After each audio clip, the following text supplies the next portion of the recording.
Good afternoon, everybody. Welcome to this webinar entitled Peace, Law, Policy, and Practice, a Women's History Month Roundtable. I'm going to begin with an introduction, and then we'll start our roundtable with our terrific set of speakers. And so just a few days ago, in her St. Patrick's Day message, the president of one of my states of nationality, Catherine Connolly, condemned what she called the normalization of war. She urged all of us to, and I quote, renew our commitment to peace and diplomacy in line with the principles of international law as set out in the United Nations Charter, unquote. President Connolly's reference to the UN Charter is notable. To some, it may recall US President Harry Truman's speech at San Francisco, where he welcomed the 1945 instrument as, and I quote again, a charter for peace. To us, international lawyers, the reference also invokes the UN Charter's Article 2.4. It says, of course, all members shall refrain in their international relations from the threat or use of force against the territorial integrity or political independence of any state or in any other manner inconsistent with the purposes of the United Nations. For decades, persons in control of powerful states have tended to honor that fundamental UN purpose in the breach. To be precise, such states, including not least my other state of nationality, have put forward twisted and tendentious reasoning in order to claim that they were complying with the Charter's prohibition on the use of force. These states are doing so, moreover, without any serious effort. Today, on Eid, on a day that many of us celebrate variously as Equinox, Higan, or Nowruz, today, some states are threatening to use and indeed are using force. These states are doing so, moreover, without any serious effort to proffer even tendentious justifications. And for the most part, other states' leaders have failed to call them out. President Connolly's message was an exception. What is more, her message went beyond Article 2.4, beyond just the Charter's ban on the prohibition of force.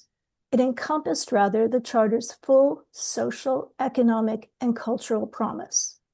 Identifying Ireland as, quote, a post-colonial society and a people marked by famine and forced migration, she said, we understand that peace is not merely the absence of war, but also the presence of justice, unquote.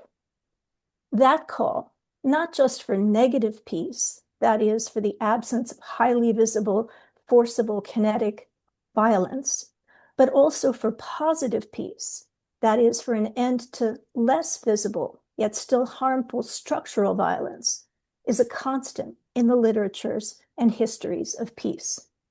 We can hear it in the words spoken by women's peace campaigners more than 100 years ago, by figures like Dr. King and President Mandela in the last century, and even just a few weeks ago by Olympic skier Michaela Schifrin. The phrase forms a centerpiece for today's discussion, which, as I've said, is entitled Peace, Law, Policy, Practice, a Women's History Month Roundtable. Speaking for myself, Diane Marie Amon, and my co-moderator and co-organizer, Jaya Ramji Nogales, we'd like to thank the American Society of International Law, and in particular, ASIL's Women in International Law Interest Group, and its officers, Hannah Gary, Valerie Oosterveld, and Sui-Hong Yang, for hosting this online discussion. Jaya and I are honored to bring together several colleagues to share their own research on peace in order to stimulate discussion and to advance our goal of centering peace in what we, as international law academics and practitioners, say, write, and do in this moment. In order to save as much time as possible for discussion, we've given you a link to the speakers' full bios and our concept note in the chat. I'd like to begin our discussion by asking about movements for peace. about peace and its activists. What are some of the movements that bear mention in this present moment? How did they emerge? Were they welcomed? Or were they censored, suppressed, treated as threats? And if so, why? Let's start with comments from Megan Donaldson, who is an associate professor teaching and writing in public international law and its histories at University College London, Faculty of Laws. Megan, the floor is yours. Many thanks, Diane, and it's such a pleasure to be here with yourself and all the co-panelists. I want today to evoke some of the peace movements of the 19th and early 20th centuries in which women played a major part. But before I do, I just want to share a prefatory thought which came to me in recent days as we watched a debate unfold about attacks on Iran. And I was mulling a little how we imagine peace movements and peace activists. I think our dominant mental models of peace movements tend to be movements of restraint, right? They are inviting or pressing the powerful not to unleash forces which are latent in the status quo and in the capacities of the system. And these movements of restraint cover a spectrum from movements of absolute restraint, which would seek to preclude war in all circumstances, to more relative and moderated positions, confining war to purely defensive means, for example. And then at the distant end, I think, of this spectrum of restraint is what we're seeing in the US now. And I don't want to marginalize the activists I know are working on more radical visions, but I think it's fair to characterize the current sentiment as not so much a peace movement, but a movement for not this war, not at this moment. So there's not a principled restraint, but rather a critique of the cost-benefit calculus of this discretionary use of force. And when we think of peace movements in this way, as movements of restraint, I think we're always going to be oriented to the states and societies which have force to unleash. So the movements and the activists themselves might be marginal, right? They might suffer the kind of force of the dominant faction in the society or the government, but they will themselves be emanating from milieus of relative global hierarchy. And we have more difficulty bringing into view as peace movements or as activists the organizing of people who are on the receiving end of the force, right? So whether that's nonviolent resistance, I think of Gandhi in South Africa and then Indian independence, revolutionary reconstruction, or just those who are negotiating for survival through ceasefire and surrender and compromise. So one hope that I have is that our discussion today, enriching the idea of peace, might push out the boundaries of who we think of as the peace movements and the peace activists. Let me now go to what I do think is pretty close to our dominant mental model of peace movements. So I'm evoking here European peace societies and American peace societies, movements for arbitration, but also the Socialist International, which opposed war as part of its larger ideological program, and the cluster of new organizations which emerged during World War I, and I would locate here the Women's International League for Peace and Freedom, as it came to be called. Then the broader disarmament movement, which emerges in the wake of World War I. And these are pretty diverse movements and organizations. They have different religious, intellectual, political inspirations. They do, though, share the quality of being largely public movements. So they organize in public, and although some of the more radical figures are targeted, particularly during conflict, these movements are part of dominant languages of politics and the international in ways that we don't actually see now, I think, with peace movements. Aspects of these movements do, I think, feel quite distant to us today. So there's a sort of genteel high-mindedness and a rhetoric of civilization, which very clearly pushes aside the routine violence of empire.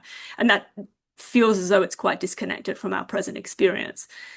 But I think that there are three aspects of these movements which do speak to us today with real vividness. And let me just identify those three. There's an obviously gendered dimension. So women are key participants in these movements, although in different ways, depending on their kind of class and social location. The articulation of the stake in war and peace goes hand in hand with articulating women's place in domestic politics, right? So the Conference of Women Suffragists of the Allied countries and the US and the International Council of Women, when they're making arguments at the Paris Peace Conference, are arguing for women's full participation in the political life of nations. And they're doing that because women furnish, and I quote, what might be called the human material for war. So that's not necessarily an attractive vision of how to write women into the industrial machine of the wartime state, but that association of femininity with motherhood has returned in spectral ways today, and contemporary sexual politics, particularly in connection with violence at home and abroad, raise real questions about the civic equality which we seem to have acquired on the surface. These movements are also shot through with gendered ideas, right? Languages of sentiment, of vulnerability, of intergenerational protection. And I think for women, the experience of seeing men dismembered and reduced to dependent children on the battlefield had a powerful effect on how they received the political rhetoric of men in the war years. Very briefly, let me just evoke two other things which I think speak to us.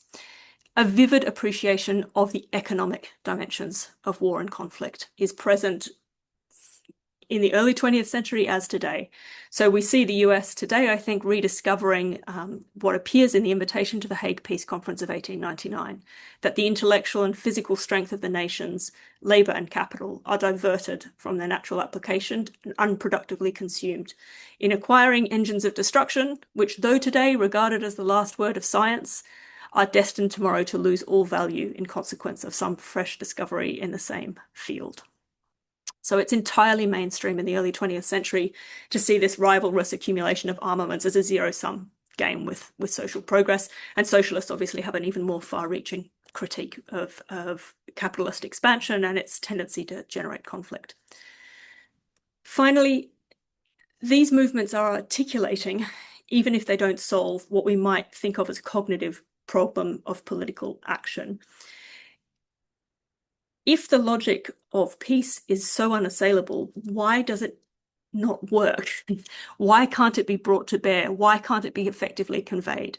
And this is the puzzle behind Rosa Luxemburg's Junius pamphlet of 1915, lamenting that German Social Democrats, the best educated, the most organized socialist party, voted for war credits in August 1914. I'll omit the quotations, but I just want to say that I think although many solutions were proposed by these early 20th century women to better connect thought and conviction, the reconstruction of democracy, reconstruction of diplomatic technique to empower a broader cross-section of citizens, projects of education, regulation of press and broadcasting to shape political languages, the puzzle is still with us, unresolved, and I think more urgent than ever. Let us continue to try to solve the puzzle, or at least attack the puzzle. I'd like to turn to Anneliese Riles, who is a professor of law and a legal anthropologist at Northwestern Pritzker School of Law, and also a peace correspondent for the second city upon which the United States dropped an atomic bomb in World War II, Nagasaki, Japan. Well, thank you so much, Diane. I'm just so grateful for this conversation. It's good for the soul, I'll say that. And I think there's already so many interactions or cross connections between what Megan has been talking about and what Diane started us off with. So just to remember, on August 9th, 1945, an atomic bomb was dropped by the United States on Nagasaki after the emperor had already sued for peace and asked, indicated his desire to maintain a full surrender. And it instantly killed 74,000 people, injured 75,000 more immediately, in a city of just 240,000. And to this day, first, second, and third generation survivors still carry the effects of radiation in their bodies. And of course, we in the environment as well. Now, I've had the privilege of my life to serve as a peace correspondent for the city of Nagasaki, and this has allowed me the opportunity to hear firsthand, often from many of the hibakusha, the survivors and their descendants. And what I want to share with you exactly on Megan's and Diane's point about turning this around and thinking about other perspectives and Megan's insight as well is what Nagasaki is doing today. So for the last 75 years, Nagasaki citizens have campaigned tirelessly to ensure that, as they say, Nagasaki should be the last city ever to experience a nuclear bomb. And it's really quite inspiring because these were just regular people who were caught in the crosshairs of history in the wrong place at the wrong time. They were not necessarily educated people. They were not people with particular skills. And yet we see what remarkable things ordinary folks can do when it becomes their life mission to turn a terrible, terrible experience into something that is a benefit to others in the future. But after 75 years of this, folks in Nagasaki have become frustrated, frankly, because they feel they haven't been listened to, even by their own government. And so now they're trying something new. And the slogan of the city now is no longer abolish nuclear weapons. It's build a culture of peace. And the idea, and I think this shift matters enormously. And for me as an international lawyer, it's actually very interesting and analytically challenging to think with. What's the difference between abolish nuclear weapons under international law and build a culture of peace? So that's what I want to talk about for a second. So Mayor Tomohisa Taue, who was the mayor of Nagasaki from 2007 to 2023 and was the architect of a wonderful organization everyone should know about called Mayors for Peace, which now has over 8,000 cities as members around the world. These are mayors who've decided that national governments can't be trusted and they should just work for peace in a network form across national boundaries. Many, many European cities are members, not so many American cities. But you'll be interested to know that, of course, the number one country with the most cities is Japan. Number two is what? Iran. Interestingly. So that's an interesting fact, I think, for us to think with. But anyway, Mayor Taue gave me one of the clearest articulations of peace building I've ever heard. And I just want to quote him. Here's what he said to me. Peace is not created by a single individual, but requires the collective power of many people, including those from diverse backgrounds and perspectives.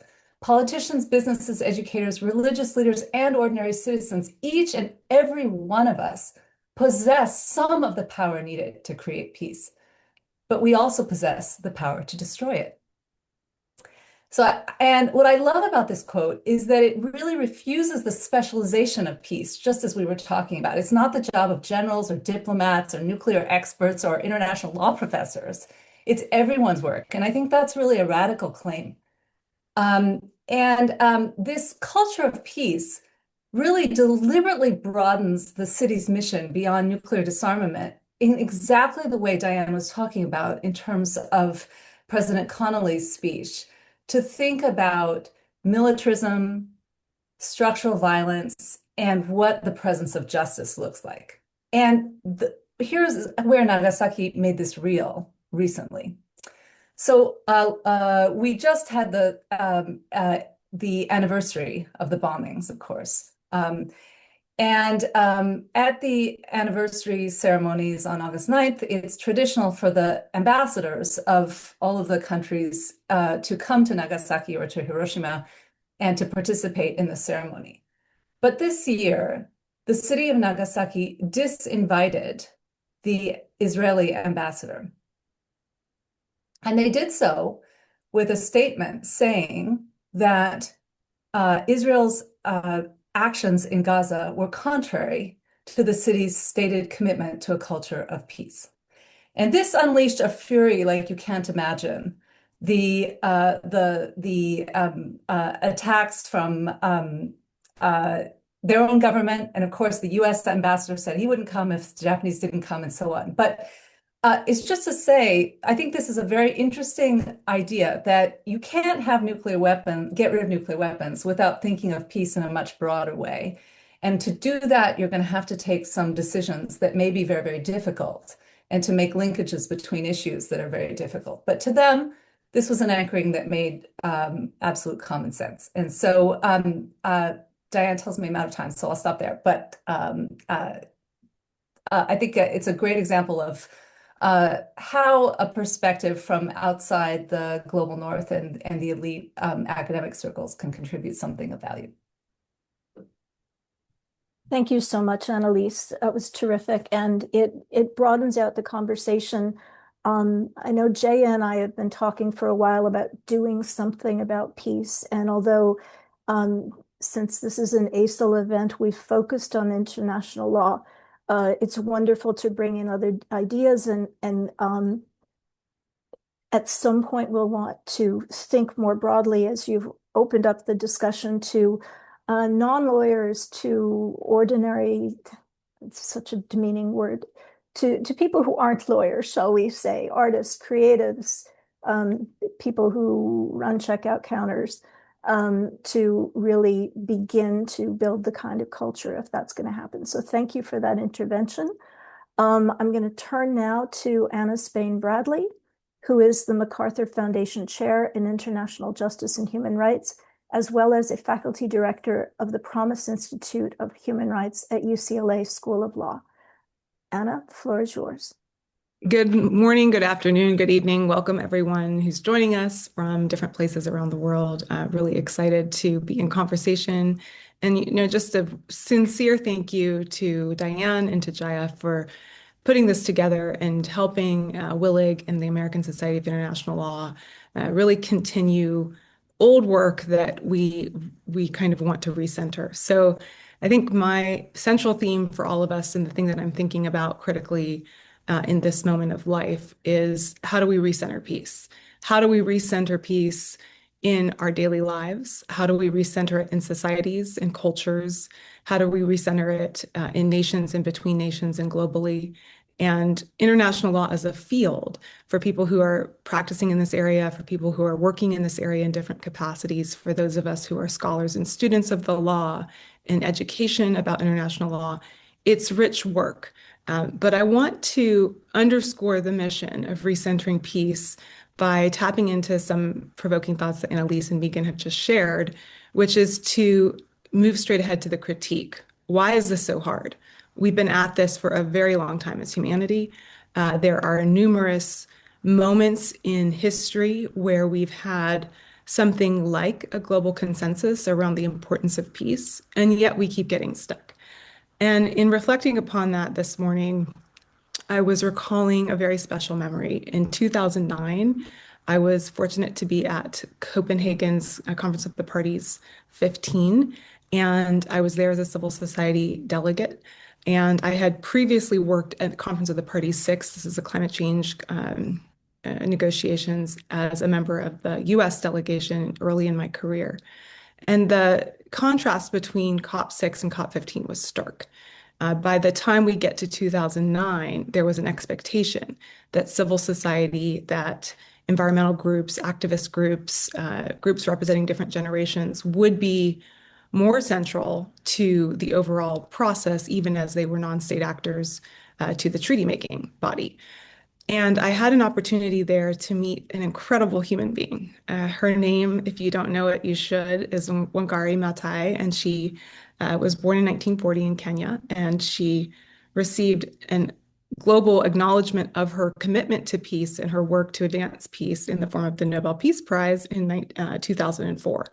And Wangari, in a side conversation, shared with me something that I want to share with all of us, that to her, peace was the root, not just of humanity, but basically of the earth. And this is paramount to the reason why in her peace movement, she centered women and children, but she also centered the planting of trees and the taking care of the ecosystem, because she really saw that we are in an ecosystem. What we can read deeper into philosophy, history, spirituality, law, all the different fields, and what our scientists are sharing with us now is that we are indeed somehow connected energetically on the planet. And indeed, in physics, they've discovered what they call the universal hum, which is some sort of frequency or vibration that can be found anywhere that we are capable of measuring in the universe. Now, I will stop with the physics because I'm way beyond my qualifications there, but I have some good friends in that area who often share insights. So I think if we rethink the mission for international law, so turning right back to our field, here are 3 recommendations that I have. First, we really do need to look historically at the moments we were close and what we can learn from why we didn't succeed in keeping peace on the agenda. And here I just want to point to 2 moments. The first is going all the way back to 1648, every student of international law, Peace of Westphalia, the series of peace treaties that resulted in what we like to originate the story around the doctrine of sovereignty. The actual treaties, if you compare them side by side for the Peace of Westphalia, are full of instances where the absence of peace and the allowance of violence had reached such a level with the 80 Years and 30 Years War that enough people, not just heads of empires and Holy Roman Empire at the time, but enough people were living their entire lives in misery. And that pain point pushed a tipping point that resulted in some sort of a structural change. Now, it is worth completely acknowledging that that structural change about sovereignty only applied to certain Western European nations and for certain Western European nations. And they certainly didn't apply those responsibilities to the rest of the world. The other pain point comes with the centuries of slavery and the slave trade and the many, many writings and doctrines and ways of thinking about what humanity is and is not, that the horrific practice of slavery brought through. Some of those writings show slavery as an atrocious structural systemic form of violence, which it was, and others sought to justify it, not just philosophically, but legally. So these then led to the era of independence movements, and I want to point out the Haitian independence movement because it was very concerned with peace, and it was sprouted and rooted by women who were also willing to take up arms to protect peace, and peace not just as nation-state sovereignty, non-interference from external affairs, but peace in the form of personal liberty and personal human rights. So all of these stories bring us to the second point, which is by the time we get to the structure we have today, the UN Charter and the Universal Declaration of Human Rights, if we look at the negotiation history, there were some amazing women delegates who changed the face of the Universal Declaration because they came with the Wangari Maathai ecosystem approach to thinking peace through more holistically. And of course, we know the leadership of Eleanor Roosevelt, but we also need to remember Angela Jurdick and Minerva Bernardino and Lakshmi Menon and Hansa Mehta and all the people who also contributed to ways of thinking. And Lakshmi Menon, in particular, pressed the assembly to declare human rights as universal. So the change of the language was attributed to her and argued that this was needed to specify that the declaration applied to people living under colonial rule. So these kinds of stories give us power for thinking about peace today. I think that, if you purview the field, everyone's saying is international law ending, crisis of world order, we have all these kinds of bylines. Practically speaking, I don't think anyone will be effective at getting humanity from where we are, which we agree is not a good point, to where we need to be without a holistic ecosystem assessment of the systems and structures in play. In other words, we can't just tinker with the rules or at the edges. We really need to reestablish what is the core, and does the core itself need to be reimagined? And that is very big work, very dangerous work, but unavoidable given the state of the play in the world today. I think to conclude, I want to end on the future. Education, of course, is important for many reasons that we all here are involved with. But I do think that it is paramount. One thing that international law as a field can and needs to do is recenter the study of peace, a really deep study of peace, at the root of international legal curriculum. And here I point everyone to one of my favorite books called The Puzzle of Peace that came out in 2016 and critically redefined not just positive peace, which we've been talking about for a long time, but what are the conditions for positive peace? And they found that positive peace is a relationship, war is an event. And that's a light quote from the book. If we're in the business of relationships, then we need to revalue relationships over events. And this gets down to how we fund, how we empower, and kind of the basic mechanisms of not just international legal order, but more human order and how we think about going in the future. For all the students and people who are studying this area, it's a ripe time. There's a lot that humans have gotten right, and we can't forget that. We can't forget that it's possible. We can't forget that we have done good things together before. We need to be honest with ourselves about why we're getting stuck and where we keep getting stuck in order to remove those roadblocks going forward. And this final sentence is to say that I've been thinking critically about the role of ideology and ideologies of superiority and supremacy. And I have a selfless plug, a book coming out in October called Global Racism, A Challenge for the World. It's written for a global, broad public audience, and it's about how we think about superiority and how it affects our ability to move to a more peaceful society. And so that'll be out in October, and look forward to the conversation. Thank you. Thank you so much. I'm now going to finish out this round by turning to my co-moderator, Jaya Ramji-Nogales, who is the Scheller Family Professor in Public International Law, or Public Law, I think it is, at Temple Beasley School of Law in Philadelphia. Jaya? Thanks so much, Diane, and a huge thank you to my co-panelists, to the Women in International Law Interest Group, and ASIL more generally for enabling this webinar. Eid Mubarak to all who are celebrating. I'm sorry this panel falls on a holy day. I'd actually like to start my remarks today with just a brief discussion of the impetus for this webinar and a broader project, Diane, that you and I have been discussing for several years now, with the idea that this webinar is the start of something bigger. So I remember, Diane, that we were at a strategy session, a small working group discussing the aims of international law, and everyone was focused on security, and I brought up the language back to the UN Charter, discussing the purposes of the UN, which we all know is to maintain international peace and security, and asked, where did peace go? What happened to peace in all of this? And you jumped on that, and so we started discussing, having long been collaborators, we started discussing afterwards really the need to foreground peace in all of these conversations. And I've been energized and delighted to get the same reaction from our panelists, who've been all spent a great deal of time thinking about, teaching, writing about peace. So I start with that framing because I'd also like to speak a bit about the relationship between peace and how we understand security. And when we talk about security, are we talking about national security, this idea, imagined concept of a nation, or are we talking about human security? And human security is what I'm really going to be focusing on in my comments, because human security secures peace.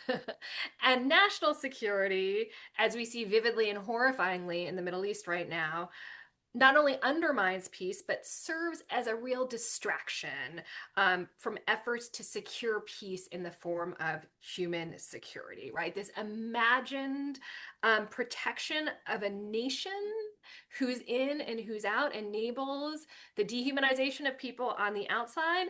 And then also on the inside enables this fantasy of citizenship, that all citizens are equals, which we know is not true.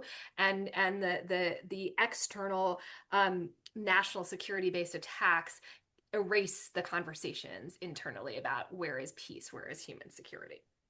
All right, so let me get back to your question. My interest is in understanding positive peace and how it comes about, focusing on a case study of the Black Panther Party as a transnational peace movement. I want to foreground an inductive understanding of peace, which I think links really nicely to what some of the other panelists were saying. Peace begins from the bottom up. Peace is not a diktat from political leaders on high, the vast majority of whom in the current political moment really show little concern for the realities and challenges of daily life for their populations and for other populations. The quotidian obstacles to peace, to human security, that's what I'm interested in. And the Black Panther Party really demonstrates the possibilities of mutual aid as the daily groundwork for peace. So I was fortunate enough to be able to attend an event here in Philadelphia a few years ago. That it was actually a launch. I don't know if you guys are going to be able to see this, for this beautiful book called Women of the Black Panther Party. My blurring is going to take that out, but it's a beautiful book with pictures and stories from the women of the Black Panther Party. Erica Huggins, who's the author, spoke at the event, and there were a few other women from the Black Panther Party who spoke thoughtfully, insightfully about their work. So I just want to offer a few takeaways from what they said. So they started by saying the revolution has to be performed with love.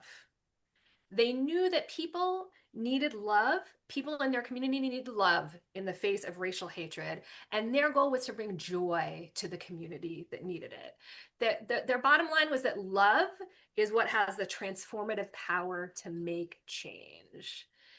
They explained that by the late 1960s, the movement was 60% women. They were asked and talked specifically about the gender dynamics. They said they worked with the men in the party on their baggage and to, and I quote, unlearn bullshit. So that's what we all have to work with the men around us to unlearn the bullshit. They knew that the government was not providing the basic necessities of life in their communities. This was very obvious to them. And these women said, look, there were lots of organizations in the 60s working in the cities, but the Panthers were the only ones who listened to the people. And when they listened, here's what they heard. They listened to people who needed to feed their babies, to fix their schools, who needed health care. So what they did is they got involved. They offered free medical clinics. They offered free breakfast. They offered schools that taught Black history. They offered clothing. They offered self-defense classes. And importantly, they said they brought a structural understanding. They brought an understanding of the structural problems to the local population. So the local population could understand this was nothing they had done.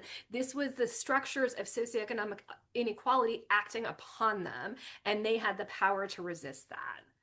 There were also transnational dimensions. So I'm from Oakland, California, so I grew up familiar with the Black Panthers, but I was not aware of the transnational dimensions of their work. And that was really interesting to me to learn in this conversation. They explained that there were people who had to leave the US and they moved overseas. Algiers was the central headquarters. Eldred Cleaver moved over there. And that was really a safe haven for people fleeing the US. But they also were had people based in the UK and in Sweden. And people moved to Tanzania, all over the world. And there was this internationalist element of the work they were doing, founded on third world anti-colonialism. So the Black Panther Party forged ties with anti-colonial and socialist movements in North Korea, in China, in Vietnam, in Tanzania, and with the Palestinian Liberation Organization. So the Vietnamese government, one example of how this manifested is that the Vietnamese government agreed to return political prisoners to the US in exchange for releasing some of the Panthers. So this relationship worked in many different ways. And that's how I see the Panthers as a transnational social movement, as a transnational peace movement. So this takes me to my last point, was that one of the things the women said is that they did not accept Dr. Martin Luther King's premise that you don't fight back. That's where the point where the Panthers started. So I want to talk a little bit about who gets painted as a threat. So the Panthers as a social movement were framed in this threat framework because of their refusal to accept the oppressive circumstances under which the government expected them to live.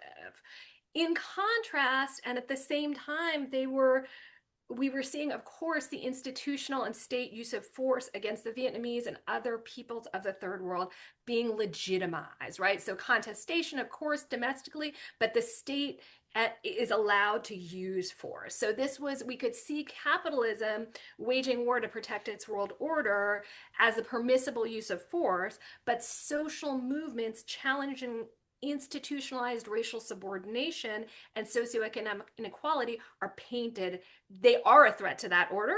So then they're painted as a threat in the public eye. So what we hear about the Black Panthers is the militarization. We don't hear about the free lunches. We don't hear about the clothing. We don't hear about the fact that they were meeting needs that the government was refusing to meet for a certain segment of our population based on their race. So I will just end my comments by saying that the Black Panther Party really highlights the relationship between peace, threat, and racial capitalism, and our need to really, as the other panelists have said, to radically rethink the international order, what we mean by peace and security. And my argument is that order has to be rebuilt from the ground up. So having just underscored an instance in which this peace movement was seen as a threat and treated as such, right? I haven't dived into that, but as everyone knows, that the Panthers were treated as a threat through censorship, suppression, and other means.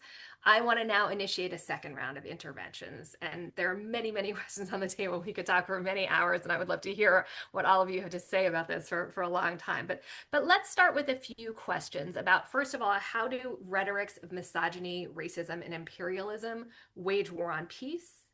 How do we as academics teach peace?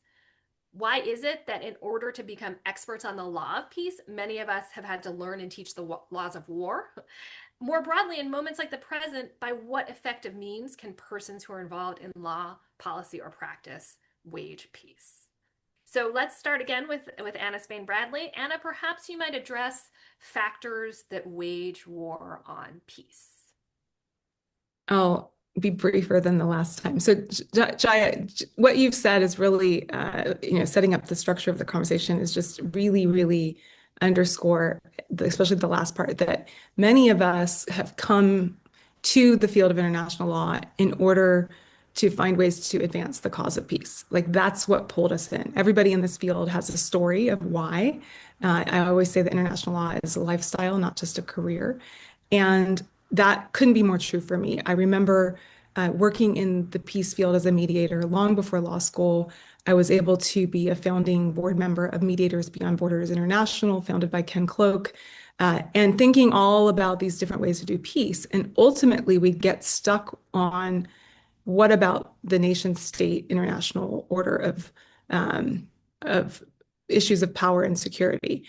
By the time I was going to law school, I remember getting advice from the then 9/11 commissioner, Kenneth Feinberg, who said, well, if you want to understand peace, you have to learn war. And when I went to law school, everybody at law school who was on the faculty was on that page. Learn about the laws of war, learn about the ways in which power moves and you stop aggression and military situations. And in practice, I would say everybody with the grand exception of the late, great Roger Fisher. So by the time I went to practice at the State Department, it was very much about stopping the powerful with more power and power looking a certain way and being very much in a masculine model. There were not very much less interest in long-term relationship building, sustaining those relations, particularly around actors that were not deemed powerful in the international order. And of those actors, women and children in particular. And yet, finally, we get into, I think in 2000, sometime recently, the UN landmark resolution out of the Security Council saying, yes, women are central to the protection and maintenance of international peace and security. So that's Resolution 1325.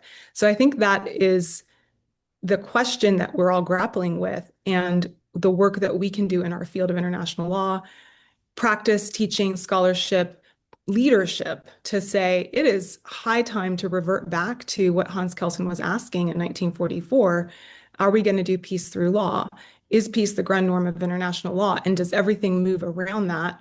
Or are we on some other page? And at least let's be honest about it. Let's call the question. Let's, as a community of engaged people, call the question, answer the question, and see if we can develop consensus. So I think your project and Diane's and everybody with Willig and ASIL to make us sit with these uncomfortable tensions is really important, very valuable, and really an honor to be a part of.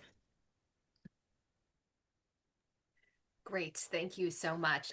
Just a reminder to audience members to please put any questions you have into the Q&A. So thanks for that intervention, Anna. Megan Donaldson, perhaps you might speak about teaching peace. Yeah.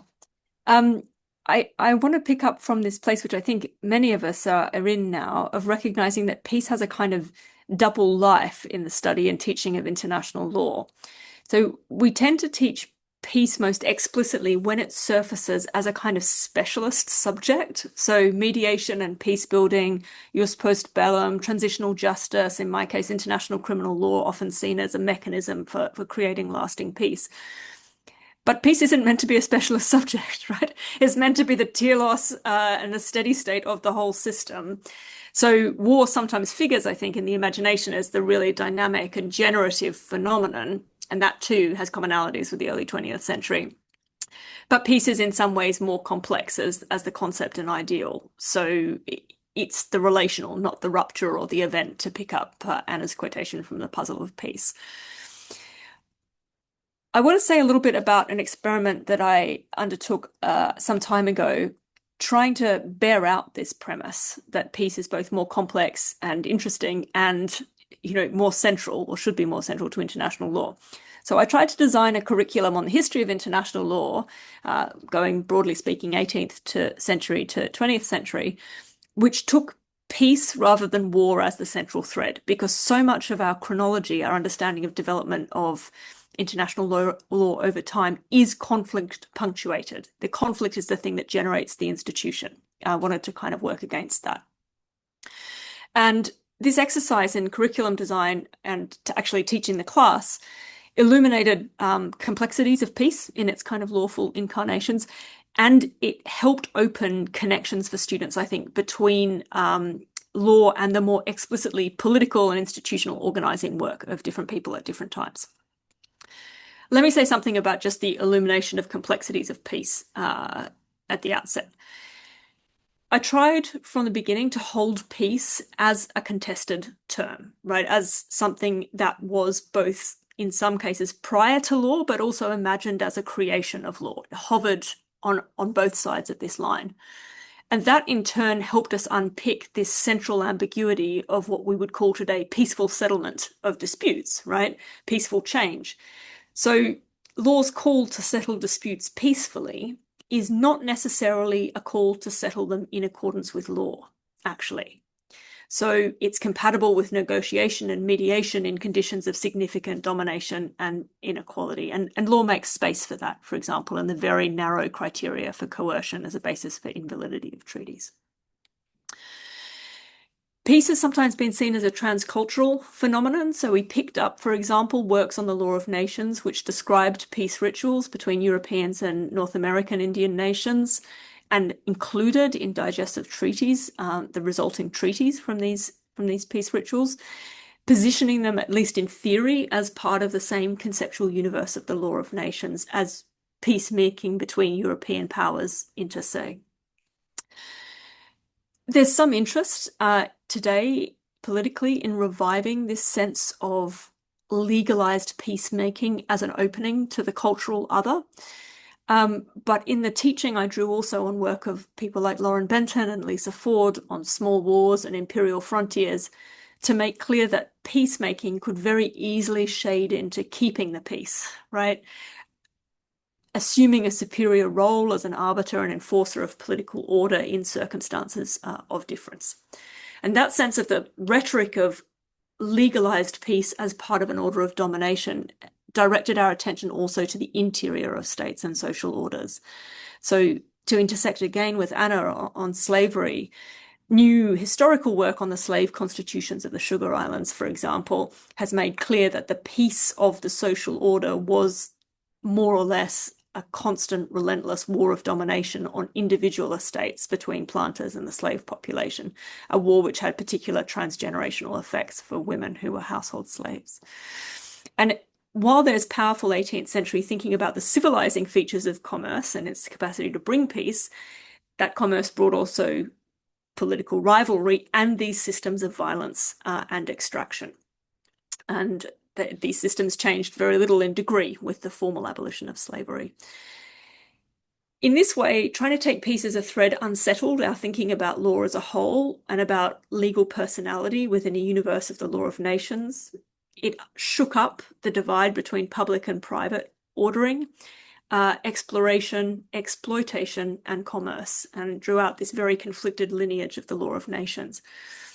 That then helped us when we got to the 20th century to open up a different style of thinking. So to do actually, I think, some of what Anna's recommending, to look at moments of perhaps missed connection, right, and legal creativity. So we explored Third World and Afro-Asian understandings of peaceful coexistence as a kind of slightly different articulation of what the international system is trying to secure, the connections of peace to redistribution and development, and the intense engagement around the technologies of weaponry, in particular nuclear armaments. So I wasn't teaching peace in the context of teaching techniques and solutions, but in trying to shake out some of the conceptual complexity, we opened up a way of talking about concrete questions of how people organize and articulate and craft agendas for peace, and then frame them in legal terms. Great, thanks so much, Megan. Over to you, Annalise. Any thoughts on the way forward? That's a big question. I just want to mention, Jaya, by the way, this is such a great conversation. I mean, we need like a few days, not a few minutes here. But when the Hibakusha, the survivors came to the UN for the very first time in the 60s, they asked to meet with only one person, and it was Malcolm X. And there was a great meeting between the Black Panthers and the Hibakusha. And Vince Intondi has a wonderful book called African Americans Against the Bomb, which really talks about how it was Malcolm X who led the disarmament movement in way, and the whole Black Panthers movement led the disarmament movement in a way that's not really recognized, I think, today much at all. But anyway, I'm just going to tell you in bumper sticker form about what I'm doing this year at the Institute for Advanced Study. I'm working on a book called Gig Diplomacy Towards Peace in a Post-Apocalyptic World. And what I'm interested in is that I think we're going through a fundamental transformation in the form of peace work itself. And the short version is that the multilateral institutions that we think are the only form in which we can produce peace are fraying, and that there's another form, which I'm calling sort of the platform, which is emerging in the same space, which is doing some really interesting work right now. And the difference between platforms and institutions is that platforms cede a lot more control and involve lots of folks who are not full-time salaried, perfect Weberian, rational, bureaucratic actors in doing this work, often not really knowing what the right hand and the left hand are doing, and kind of everybody being sort of mixed in together across lots of different localities and scales. And this really, I think, changes the possibilities for how we make peace. And maybe it also suggests that law maybe has some competition from other forms of coordination, including things like branding, attention economies, and design, and other things. And folks like Fleur Johns have been writing about this in really interesting ways.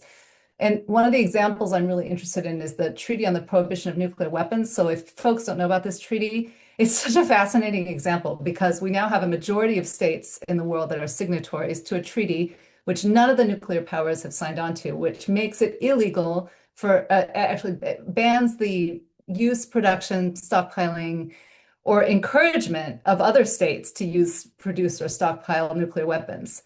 And it's been ridiculed by the nuclear power states. The US has put incredible pressure on states in the developing world not to sign on to this treaty, but they have. And it raises this interesting question. What is the meaning of an international law a treaty that has all the force under international law and yet none of the sort of geopolitical raw power behind it? And what you find is that one of the main sources of influence now is on the financial calculus for companies that make nuclear weapons. And I think this goes to the question that I think Anna raised at the beginning. Why is it so hard? And I think one thing we need to talk about is capital. Sorry, it's boring, but there are big financial interests in weapons manufacturing, and that's a force in this. And so how do you take that on? And that's really what these folks think that they're doing. And also providing compensation to victims and justice in the present, not just stopping a nuclear attack in the future. Okay, so what I'm interested in is, could we layer on top of this what I think of as a post-apocalyptic perspective? That is the perspective of those who've already experienced the very thing that we're all supposed to be guarding against in international law. And I'm borrowing this from Anais Maurer, who is Tahitian, but also from James Baldwin, who talked about the American experience as post-apocalyptic, that it's already happened, as opposed to, oh my God, it might happen soon. It's already happened. And what is that perspective? What are the categories, the ways of thinking about making peace from that worldview? And I think that there are some things that I've seen come out both from my fieldwork in the Pacific and in Nagasaki that kind of can be made to fit in international law, but don't kind of get lost in translation. And I call them grieving, anticipating especially compensation, debt, talking about debt and justice, and hosting as a form of power. So those are the things I'm thinking about. I think that if this is right, then peace work is going to get dispersed a lot more from institutions to lots of other folks, and we need ways to make that happen. And so that's why I'm spending a lot of time right now with this sort of little experiment I'm doing on Substack to try to engage a much broader community of folks in peace conversations, because I think that one of the things that we're going to have to do is break down the wall that divides the academy and the professions from the culture and the market. Wonderful. Thank you so much, Annalise. Lovely job answering that tiny question I asked. So finally, let me return to my co-moderator, Diane Marie Amen, who is visiting professor at London School of Economics and Political Science Law School and Regents Professor Emerita and Woodruff Chair in International Law Emerita at the University of Georgia School of Law. Diane, would you like to share your thoughts? Thank you so much. And as I am the last planned intervener, I'll add to Jaya's suggestion. If there's anyone in the audience that has questions that they'd like to pose, please put them in the chat. We obviously have more than enough to say, but we'd love to hear from you if you would like to pose some questions. I think what I'd like to do is just draw some threads out that were interesting to me, and maybe they'll produce further conversation. A number of people have mentioned looking in history to try to find out lots of different things. What movements were there? How were they treated? Why didn't things work? What did work, if anything works? And so I'll just contribute a couple of things to that. This notion of movements as threat is a constant, and I find it such an important area to think about. Why is it that when power encounters a peace movement that seems to get traction, that begins to perhaps change the discourse, that somehow it's treated as a threat? And we can again go back to those peace women in the late the turn of the century into the early 20th century. And one of the things that's often not known is that in those movements where they were talking about peace, where they were fighting entry into World War I, whereas I believe Megan said, they bound all that up into other issues such as women's suffrage, the place of women in society, that when they began to get traction, when they resisted and were no longer cute and tolerated by, say, President Wilson, they were actually jailed and force-fed when they went on hunger strike, encountering great pain. And these were women of upper classes who were educated, and yet when they turned on the political establishment, they were treated as something very, very different. And we can see a through line from those moments through all kinds of movements, both before the abolition of slavery movement, before that, anything that we can think of going forward, all the way to the United Kingdom ban on Palestine action, which is a peace movement that was beginning to be a galvanizing force here.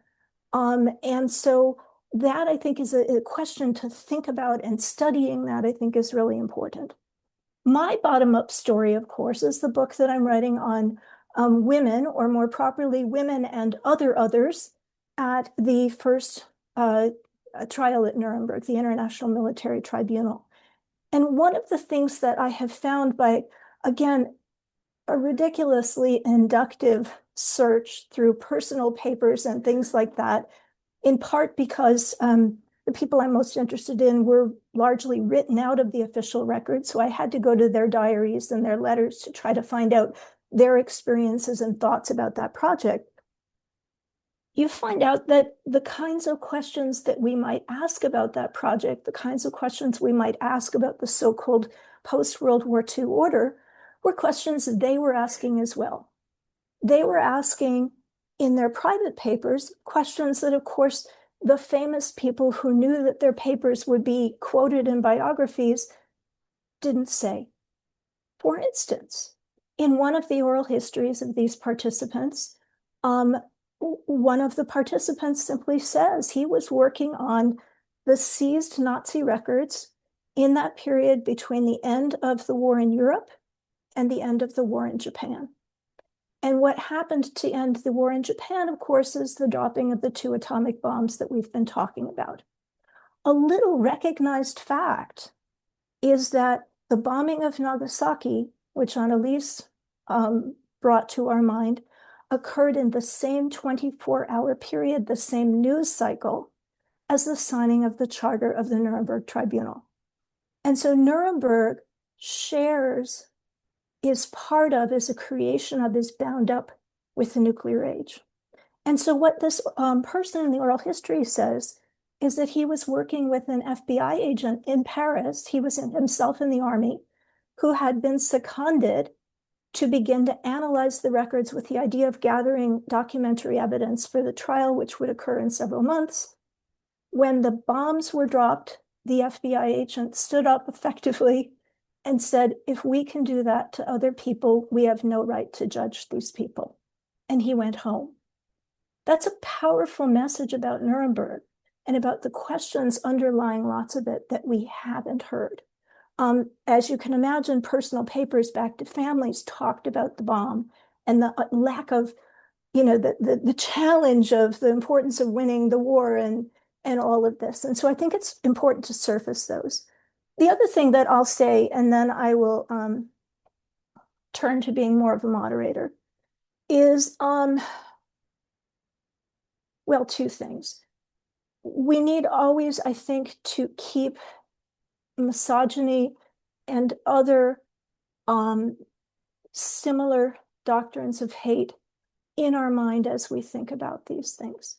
What has been said in the last week about Cuba, I can take it and do whatever I want with it, is language that is all too familiar to anyone who has suffered assault.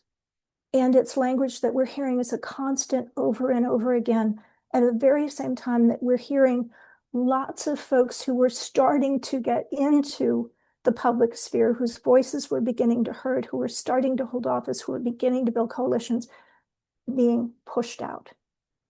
And some of those people, at least, maybe were more willing to speak about peace than others. My story about the marginalization of peace and the fact that you have to teach the laws of war to teach the laws of peace. When I started in this field, I was told there are 3 generations of rights. And the most important generation is civil and political rights, holding office, voting, etc. Then there's this thing called social and economic rights, which is kind of important, but not justiciable. So not so important after all. And then there was this aspirational, fantastical, never can be achieved 3rd generation of right, which was rights of groups. And in that was the right of peace. And so it was a very strong message to sideline all of that. Now, I've spoken a lot about law, and I just want to add in the last piece that I think has been important in this discussion, which is to recall that even as we perhaps look to the UN Charter and other laws that we may find some comfort in, even as we recognize they too can be used as tools of superiority, to remember, and I've been reading Judith Shklar a lot on legalism, going back to read that. And for her, the legal project is one of several policy options. I think in the end, and she uses Nuremberg as an example, in the end, she thinks law is a pretty good policy option, but it's not the only one. And one of the takeaways is we should question it and think about others. And to the extent that we think law is important, we have a duty to fight for it. And I think perhaps in some of the discourse in the last month or two, we have simply said the law is being violated, which we know is true, but we haven't actually fought for it or explained why that's mattered, perhaps because it's a shock to understand that maybe it is again a moment where we need to do that. So I'm going to stop there and let Jaya, maybe if we don't have anything in the Q&A, maybe you have some questions that you want to pose to the panel to open up another round of discussion.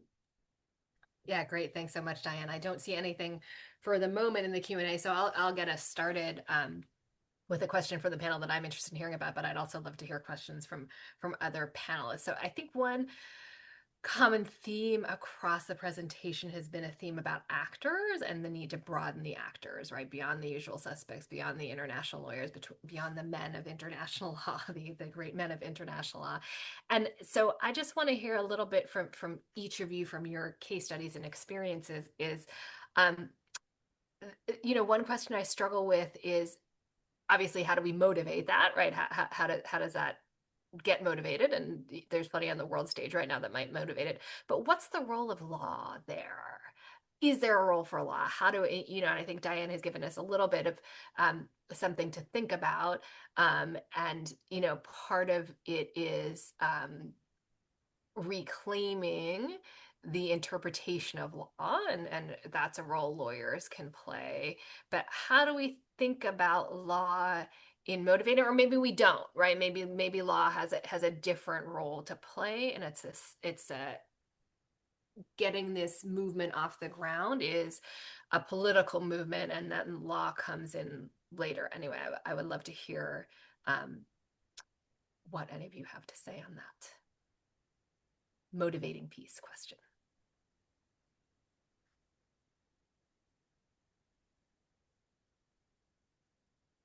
Megan, I'm seeing wheels turning. You're seeing wheels turning. They may not have yet produced anything wholly synthesized. I think it's a really interesting question. And coming from the sort of traditions in which I work, I think there has been some difficulty making a gear shift from critique to maintaining critique, but also somehow articulating a value for law in a way which is visceral and capable of being appreciated and doesn't look like a defense of the old order, right? An old order which we all see and know to be profoundly flawed. And that's a difficulty which is kind of unevenly distributed, because there are certain issues like Gaza where the double standards are so evident that, this is poisoned earth from which to build any sense of international law as genuinely a system with some notion of equality, right, in it, and some notion of equal sovereignty and some notion of protection. And for a lot of people, I think that, that has created a blast zone, right? Not to keep the kind of nuclear reference going. It is very difficult to keep making arguments about law and how law works in the shadow of that. And the way I've been thinking about it is to understand law as a language. And that has two implications. One is that it's not the only language, right? There's a lot of other ways that we can work. And in fact, it's the gestural, it's the local, it's the more immediate political, it's practices of self-sacrifice, of efforts to find compromise, which in many ways I find most moving today, right? Looking at people who are doing that really difficult work at borders and between communities. So there are many other languages than law. But if we think just about law as a language, we recognize that it's kind of a fabric, right? And its utter failure in one place doesn't mean that it's not capable of regathering and recuperation and renewal in other places and for other times. So that's, I think, the way I would think about this, that law is not exclusive, but we are feeling now its importance and potential in new ways. And there does seem to be an opening to try and help people make sense of that potential in connection with work that they might be doing in their own lives. Excellent. We have a question. I'll go ahead and read it. And again, anyone who feels that they want to weigh in is more than welcome to. Diane, I think Annalise might have had a response to that. Oh, question okay. Well, why don't I throw out the question too? Well, no, go ahead, Annalise. I don't want to confuse us too much. No, go ahead. Go ahead. Well, I'll throw out the question because it's related to what Megan was saying, and you may want to respond to both what she said and the question. Do you have any advice for those of us teaching international law to students who are very afraid in this moment that peace, including through law, is not a possibility, that law is falling away in favor of only power?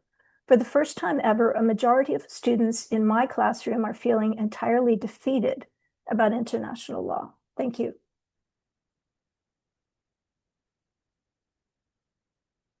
Yeah. So I was just going to say one thing about the place of law in a space in which law seems to be degraded in the imagination of the public, as Megan was suggesting, and so on. And I think Megan, to me, is completely right to talk about it as a language, or I might say a metaphor. And there have been other metaphors at other times in human history to talk about peace. It's just one, and a good one. But we can have others. But I mean, I think what can be interesting sometimes is what gets foregrounded and what gets backgrounded. So there's been a lot of time when we put law out front as the main metaphor. It's illegal. You can't do this because it's illegal, right? Versus all the work that law does sometimes on the back end, it's sort of the machinations of how you make things work on the inside, right? So it might be that there are other metaphors that are good as a front on the main front, right? There are other things we can talk about, and yet there's still a lot of place for law to work on the back end, and we could, and I certainly see that with the Treaty on the Prohibition of Nuclear Weapons, that the front is all about culture, but in the back there's some incredible lawyering going on, which involves borrowing bodies of law that are not usually used in nuclear stuff, like humanitarian law or environmental law, and bringing those in. It's very creative, but that's not what you lead with. And so that might be one way to think about it too. There's still place for the expertise, but it has to be collaborative, and it doesn't always have to steal the show. Well, and I would add to that in response to this question, whether we're in a time of crisis or not, or whether we perceive crisis or not, I think teaching law is always important because it does structure so much behind the scenes of what's happening. In my opening statement, I said something to the effect that states aren't even bothering to make fig leaf tendentious arguments justifying their behavior. In fact, there was a letter sent to the United Nations Security Council just a few days ago arguing that what's happening was being done in Article 51 self-defense. Now, I think none of us would accept that argument, but even in this moment where there's so much rhetoric about power is the only thing that matters, we do see a felt need to try to work at least not too far from the outside of the structure, to be part of the discussion about what law is and what it feels like. And so for students, the only way you can be part of that, the only way that you can change what's happening is to know those technicalities, to understand what the structure is, to understand how law is made both formally and informally, the different kinds of institutions, in order to be prepared for the future that Anna talked about. And Diane, if I can just jump on that. So I just want to thank you, whoever you are, for the question. It is absolutely something that many, many of us teaching in this area are feeling and seeing, and I want to affirm that for you. I will say that from my vantage point, I have JD students and LLM students from all over the world at UCLA, and I think two things have helped in this moment, because there is a despair, there is a sense of what's it all for? Does this matter? Two things I think have helped. The first, practically speaking, is to introduce them to international legal process theory, because helping them understand that obviously law is a tool. It's a set of tools. It's the people that use them or don't use them throughout history. And that historical lens of reminding of case studies where people have chosen to use international law toward peace, and that has happened. It can happen again, even if it's not happening right now. And then two is the power of experiential simulations, because my class just got finished with a week-long simulation that was based on an armed conflict from the old U.S. Institute of Peace. And in those roles, they got to see why a government and a breakaway movement were both attached to continuing using force, and how that gave those groups power to negotiate better outcomes than the farmers cooperative or the internally displaced group. And I think that real world, introduction to how complex forging peace after war is broken out is, but then the group found their way to some kind of steps towards peace because they chose to do so. And I think that is empowering for a student to feel that, people around the world can do this. Maybe the ones in charge right now are not, but it's up to the people each and every time to chart a different path forward. But I just want to affirm the sentiment and the experience to say this is very palpable in the field and in the world, and it should be, and we should at least be able to look at each other in the eye and say, yes, this is a very particularly easy time to fall into despair. And we don't have the luxury of despair. We don't have that luxury. We need to keep motivating towards the possibility of what we can if we take the steps forward. Megan, think you want to intervene here? Yeah, just to echo what others have said and maybe contribute that for me, it's been helpful to think about law's potential in a moment of reckoning, right? I think a lot of the patterns that we're seeing today in the world have been exacerbated, made worse by the fact that there wasn't a full reckoning after Iraq. There has not been a proper reckoning with the constant acceleration of annexation and violence in the West Bank for decades, right? This is part of what has produced this atmosphere of impunity. And the thing about legal systems is they manage transitions in weird and jagged ways, right? But there's a definite potential in law to say, this is the state is still here, the government is still here, the law was still in force, and you broke the law. And I think, we're dealing with in part a political program in a lot of different countries, and we need democratic engagement. But law offers a way of reckoning with the past, which brings home responsibility, but not in a purely vindictive way. And I think that can be useful in domestic politics as it can be in international politics. But we have to pursue that. It doesn't come unless it's demanded. Yeah, I might jump in there as well and say thank you for these metaphors, laws, language, laws, fabric. I asked a similar question at a conference at UCLA a couple of months ago that Anna hosted, and I got a really lovely response from Alejandra Anchaita, who said, this is a multi-level game, and law is just part of this multi-level game. I really like that way of conceptualizing what we're doing with law. And to the question in the Q&A, it's such a great question. I think we're all grappling with this. I'm grappling with my students in civil procedure, with my students in refugee law, right? All law students are really, really struggling with these questions right now. And so I guess, one thing I always try to teach to my students is law is contestation all the time. Law is always contested. And so as Diane says, right, you need to have the vocabulary, you need to know the details to be able to get in the game and to contest. And so that's really important, not just accepting that and certainly not what the current government is saying is the law, right? As someone who focuses on immigration, right, you always have to be in there to contest what the law is and what the law isn't. And I think also to remember that as law faculty, we always have to keep in mind that we choose what to foreground, we choose which cases to read, we are shaping the way future lawyers understand the law. So that's a really, really important role that we are playing and will continue to play.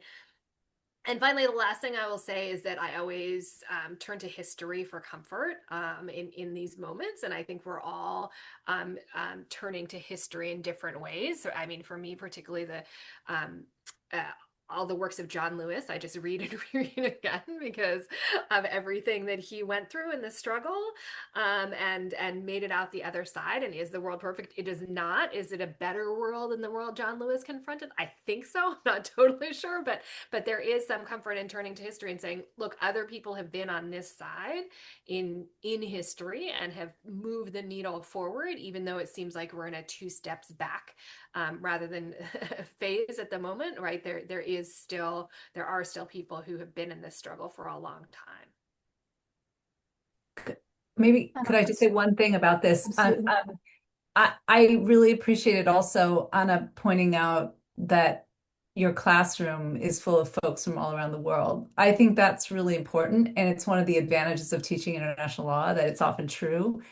And I think it's really, really important for us as international law teachers not to make the US exceptionalism the norm, kind of to naturalize US exceptionalism on these questions. And I'll say in other countries, I do a lot of work in Japan, right, left, far, far right to far, far left. Everybody believes in the United Nations and the Charter. It seems absolutely odd to them and incomprehensible that you would just openly disavow even if you want to do bad things, you wouldn't do it that way. You would do it the old way, right? Just pretend that you're in compliance. So I think it's really important to keep insisting that this is not the whole world's point of view on these things, because that's also a space for saving hope for the future for the US as well. And I would also add, I liked that Jaya brought in civil procedure. I mean, I also teach constitutional law. And of course, that is a pretty challenging course to teach right now, too. And again, understanding what that corpus is helps one understand the moment. You have a yardstick to measure it against, and you have a future to look forward to. And so I think that's really important. I'm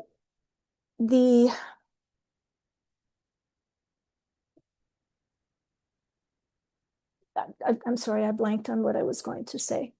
But I think in addition to reckoning, I thought Megan's comment about reckoning was very good, but in addition to reckoning, something that I would like to see going forward, and that goes right back to these first statements, there's a claim that Jane Addams was the first person ever to use the trope of we don't simply want absence of violence, we want the presence of peace. And you can trace that through. It's not clear she said it, but the movement that she represented put forward a manifesto that effectively said it. So that eventually that's true. I think that a lot of people can feel that viscerally. And there are probably more people in this Zoom room than Anna who were interested in peace and told they needed to study war. And so maybe one thing as a student is, if you're told that, to think about how you're going to respond to that information, because I think it probably didn't make sense, but it was put forward by someone who seemed to be very august and knowledgeable and maybe accepted. It certainly was for most of us who teach international humanitarian law, right? And so the power of students, which we see over and over again and have in the last 5 or 10 years on all kinds of issues, to say, wait, why is that the way that it is? Why do I have to do this? That can't be right. And to feel comfortable maybe at the moment to voice it, or simply go back and do their student note disproving the thing that was said, cannot be underestimated. And in many ways, I think that is the future. It's another technique to build, is to really trust your instincts, especially when they're telling you this doesn't seem right. I may not know why now, but I'm going to figure out why so that I can help do something about it. And so maybe as teachers, those are part of the tools and inspiration we're trying to give to our students. Anything else that anyone wants to throw on the table in the last couple of minutes? Well, I think Jaya can correct me if I'm wrong, but I know that Jaya and I would welcome further comments and feedback from people. I think that's true of everyone on this call. We all obviously care very deeply about this issue. We care about uh, fidelity to peace in the current moment. We think about a reckoning to the degree that there's been deviations from peace. I also think about prevention and would love to see a lot more attention as someone that focuses a lot on children's issues, among other things. I think law fails mightily in making prevention something that it is seriously applying to. So anything that any of you would like to email us about, we would love to hear more. What animated you, what inspired you, what troubled you about this? If you were going to do a project on peace, how would you do it? Whom would you include? What media would you use? Annalise talked about Substack. I really think that, maybe TikTok is a forum that at least some of us should be on, but I suspect we'd all be pretty cringe. And that makes me worried. But thinking about those things, not only how do we have a discussion, not only what do we say in that discussion, not only what our goals are, but even as Anna said, what's the platform for it? What's the model for it? What makes sense? My guess is that the answer is pluralistic. There are many different ways. And so if we do a project, it will be a project plural. But I think particularly given the need for attention to this in this moment, the more the merrier. And with that, I think I'm going to close our discussion. I'd love to thank again Megan Donaldson, Jaya Ramji-Nogales, Anna Spain Bradley, Annalise Riles, and the staff at ASIL, Rita Yellen, and Jimmy Steiner for all their assistance and inspiration today. And with that, happy Women's History Month, and we look forward to hearing from you in the future. Thank you. Bye-bye, everybody.